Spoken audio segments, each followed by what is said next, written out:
Hi, everyone. So I decided to record this chapter. In the past, it hasn't been narrated. It's one of my favorite chapters to teach, though, because it is so important that you have an understanding, a little bit of an understanding of agriculture in the U.S. I don't think I'm going to get through it in 15 minutes, though. I think you're going to have to watch two of them. Anyway, it's an easy chapter, and I think you will enjoy learning about it. I'm going to skip through the objectives. Some really good quotes. I think it's kind of interesting. He says, "Too many people are quick to dream big, but slow to act on it. Think of, starting your own business. And the biggest adventure you can ever take is to live the life of your dreams." So I hope you all get an opportunity to do that. So we are going to take a look at indexes, and I'm going to skip over that right now because I made a separate video on that because that's kind of a math problem. And then we'll take a look at the food and fiber industry and how agriculture is changing. So the changing complexion of production agriculture.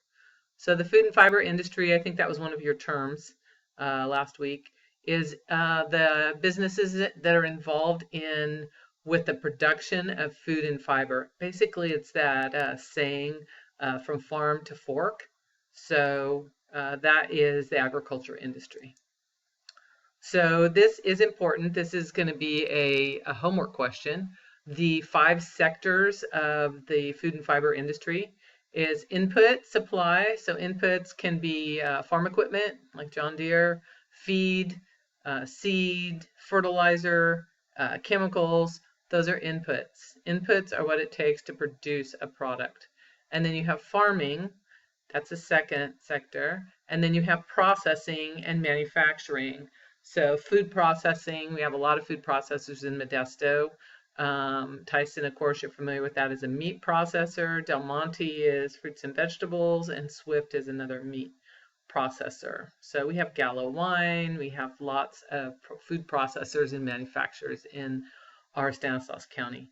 And then the wholesale and retail sector. Remember, wholesale is kind of like a larger scale warehousing of food, and then it's distributed to the retail sector, which is consumers purchasing that. HEB is a big grocery store in Texas. That's the biggest grocery store I've ever seen in my life. Anyway, moving on. A couple interesting facts. In the United States, not in California, but in the United States, 1 out of every 6 jobs is tied to the food and fiber industry, and about 12 to 15% of the gross domestic product, all the productivity we have in the United States, comes from agriculture. Okay, and this is a little quick overview of net farm income of agriculture, the value of crop and livestock production. And so you can see that the values change. And remember, this would be your net income. So uh, that would be the difference between your revenue, money coming in, and your expenses. And so you can see in 2011, 2013, I don't know if you remember that very well, but that was when corn prices were exceedingly high because we had decided we were going to generate fuel in the form of ethanol using corn. And one of the things the United States produces a lot of, not California. Remember, this is United States. The United States is one of the world's bread baskets. We produce a lot of cereal grains, and the grain that we are best at producing is corn. So corn prices were extremely high, and you can see what happened to net farm income. And then it bounced back to kind of a little bit lower in 2015, 2016. Crop production, high in 2013. Like I said, that had to do with corn production and prices of corn skyrocketing.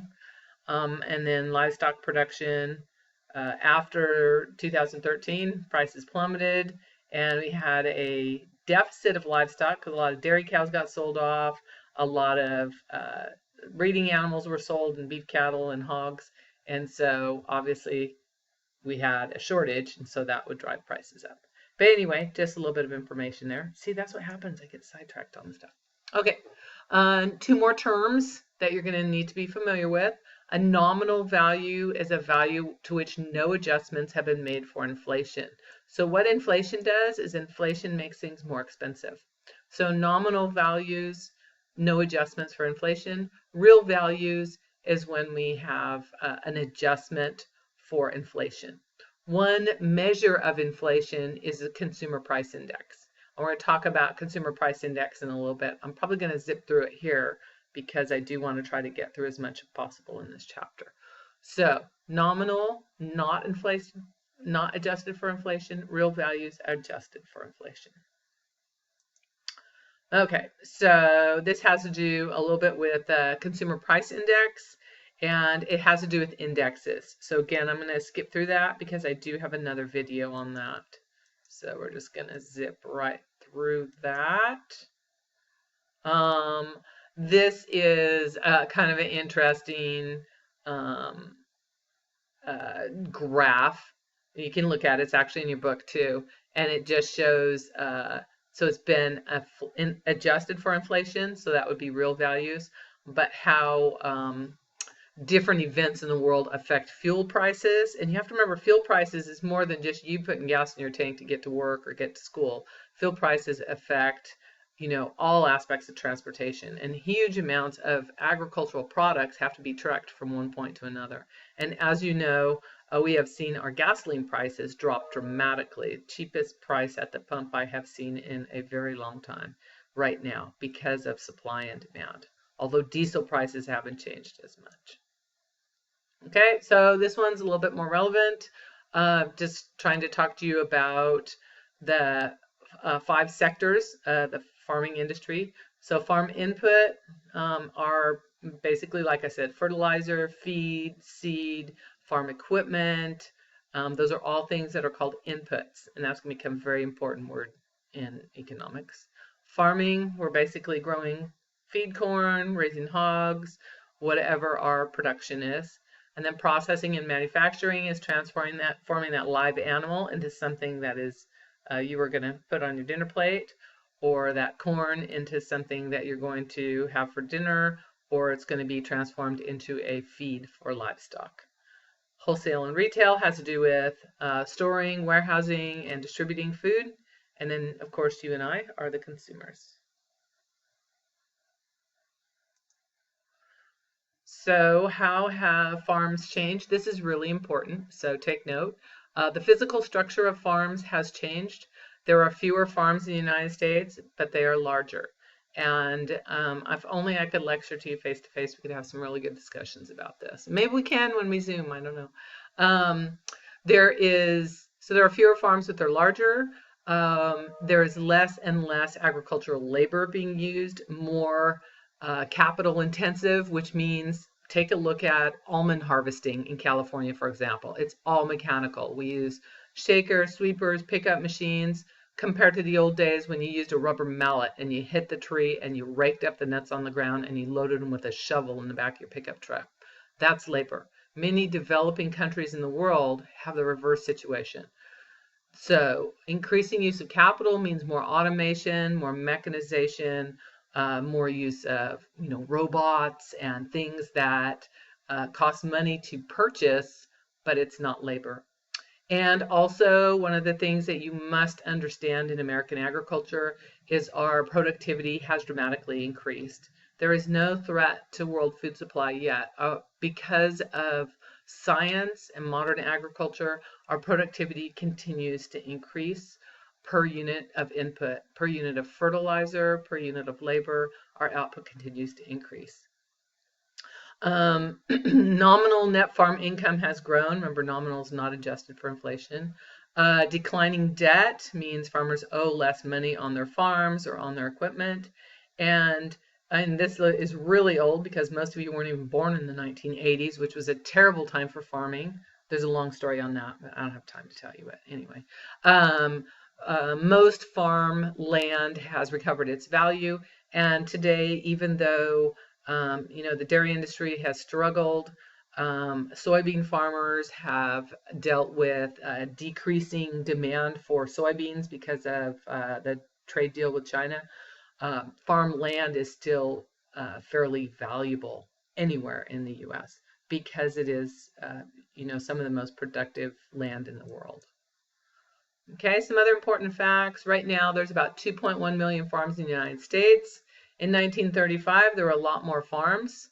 Many of your grandparents probably, or some of them anyway, lived on farms. I know my grandparents, which would be your great grandparents, my dad lived on a farm and they milked 12 cows. So farms have increased in size and decreased in number. And that is not a bad thing. Trust me, it is not a bad thing because most people do not want to work on a farm. The average size of the U.S. farm in the U.S. has increased over time, and today the average size farm is close to 440 acres, which may sound like a lot to you, but really that's not that big of a farm. When we're farming in the Midwest, we are farming, thousands of acres many times, and that has to do with economies of scale, the cost price squeeze, and farms will continue to get big and more efficient. And some people don't like that idea, but I'm not a political science teacher, so I'm not going to go into that right now. So since World War II, average farm size has doubled. Moving on. Trends in the number of farms, just an up and down trend. In general, the general trend for number of farms is declining. The size of farms has slowly increased, and the value per acre that's being produced has increased. And this has to do with better technology, has to do with the value of the products that are being produced, and it has to do with overall farm efficiency. Okay, some more kind of facts about American farming. Remember that in the U.S., the big farms control about 50% of all farm sales. Okay, so the 50,000 largest farms roughly account for about 50% of total sales. About half of what people call a farm is generates less than $10,000. Okay, that is way below poverty. This is a hobby farm, so but they show up on the census. So not that hobby farms don't have some value, but in terms of providing you and I and the rest of the 400 million people in the United States with food, this is not it. It's this. It says 10% of U.S. farms account for 75% of the value of production. And you have to remember that farming is risky.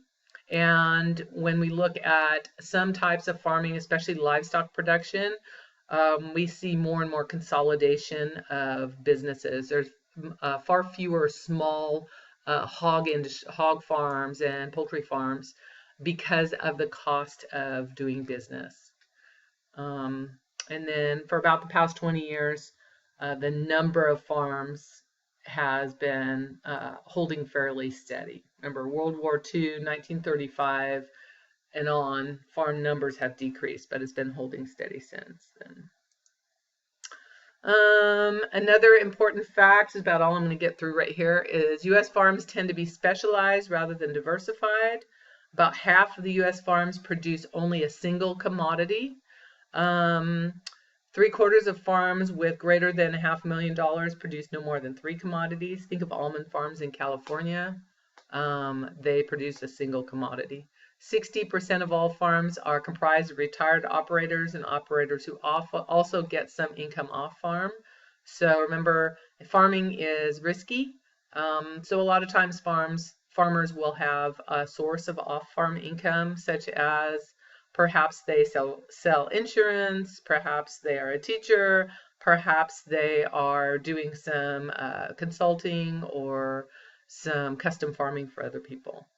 And then the average age of a farm operator is in his mid-50s, and I shouldn't say his, there's hers also, and that is slightly older since 1940. Okay, I'm going to stop there, and I will give you another slide presentation here in a little bit. Thanks for listening. See you in a